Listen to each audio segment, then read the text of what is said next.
आक्रोश मराठी न्यूज, जनसामान्याचे हक्काचे व्यासपीठ।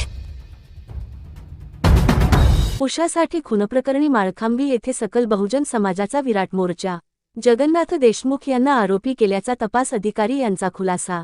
चौडेश्वरवाडी तालुका माळशिरस येथे उषा विजय साठे यांचा खून करण्यात आला होता। त्या खून प्रकरणाच्या अनुषंगाने त्यांची सासरवाडी असलेल्या माळखांबी गावामध्ये सकल बहुजन समाजाच्या वतीने पीडित महिलेचे पती विजय साठे यांच्या प्रमुख उपस्थितीत आणि महाराष्ट्र विकास सेना पार्टीचे राष्ट्रीय अध्यक्ष तथा पक्षप्रमुख किरण साठे यांच्या नेतृत्वाखाली विराट मोर्चा काढण्यात आला। मोर्चा पीडित महिला कैलासवासी उषा साठे यांच्या घरापासून सुरू करून गावातील पेठेमधून ग्रामपंचायत समोर आला। त्यानंतर मोर्चाचे सभेमध्ये रूपांतर झाले। अनेक मान्यवरांनी आक्रमकपणे भावना व्यक्त केल्या। मोर्चामध्ये उषा साठे यांच्या खुनाच्या प्रकरणात वापरलेली पिस्तूलचा परवाना ज्यांच्या नावावर आहे त्यांना सह आरोपी करण्यात यावे। हा खटला फास्ट ट्रॅक कोर्टात चालवावा। तसेच या गुन्ह्यात आरोपी म्हणून ज्या व्यक्ती निष्पन्न होतील त्या सर्वारोपीवर मकोका अंतर्गत कारवाई करण्यात यावी। या गुन्ह्यात आरोपी म्हणून निष्पन्न होणाऱ्या सर्वांना फाशीची शिक्षा देण्यात यावी, अशा मागण्या करण्यात आल्या। मोर्चामध्ये माळशिरस तालुक्यातील सकल बहुजन समाज मोठ्या संख्येने उपस्थित होता। त्यामध्ये महिलांचा सहभाग मोठ्या प्रमाणात दिसून आला। मोर्चामध्ये सर्व बहुजन समाजाच्या संघटनांनी सहभाग घेतला।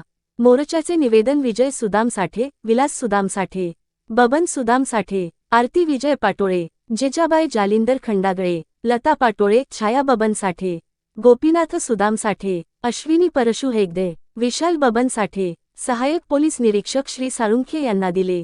मोर्चा दरम्यान चालू भाषणात किरण साठे यांनी थेट उपविभागीय पोलीस अधिकारी श्री संतोष वाळके यांना फोन लावून सकल बहुजन समाज यांच्या वतीने दिलेल्या निवेदनावर काय कारवाई केली आहे त्याची माहिती द्या, असे सांगितले। त्यानंतर श्री वाळके यांनी पिस्तूल ज्यांच्या नावावर आहे त्या जगन्नाथ देशमुख यांना आरोपी केले असल्याचे स्पीकरवर सांगितले। त्यामुळे सकल बहुजन समाजाच्या मोर्चाला यश मिळाले आहे। तपास अधिकारी यांना थेट मोर्चातून फोन लावल्याने आणि त्यांनी सकारात्मक कारवाई केल्याने आणि निवेदनाच्या अनुषंगाने लेखी देण्याचे आश्वासन दिल्याने पीडित महिलेच्या कुटुंबातील सदस्यांनी समाधान व्यक्त केले। आक्रोश मराठी न्यूज, चौडेश्वरवाडी माळशिरस माळखांबी। त्याच्या वतीनं या माळखांबीतील सर्व समाज बांधवांनी मोर्चाचं आयोजन केलं आणि या मोर्चाला सर्व सकल बहुजन समाज उपस्थित राहिला। आपल्या प्रपंचातून आपला कामधंदा सगळा बाजूला ठेवून आज तुम्ही सर्वजण उपस्थित राहिला, त्याबद्दल तुमचं सर्वांचं सकल बहुजन समाजाच्या वतीनं मी आभार व्यक्त करतो।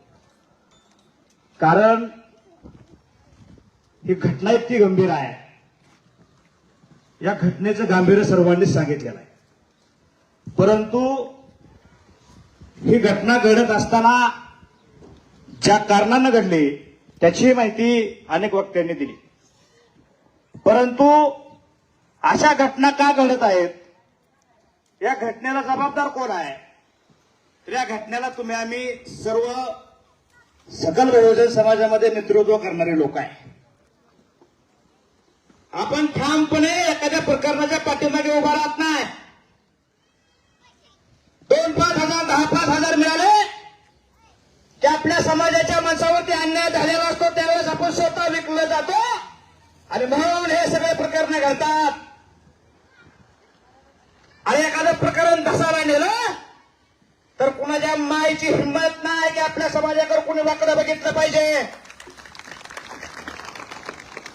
आपल्यातलीच बांधवं एखादा विषय आपल्या समाजाबद्दल घडला तर 5-50 हजाराला लाख रुपयाला विकायचं, स्वतःची किंमत लाख रुपये करायची आणि समाजाचं भांडवल करण्याचं काम त्या ठिकाणी ती लोक करत असतायत।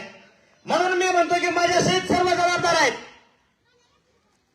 हे प्रकरण आपल्याला धसायला न्यायचं आहे आणि या प्रकरणामधून या हरामखोर सचिन देशमुखला फाशी झाल्याशिवाय आपण शांत बसायचं नाही।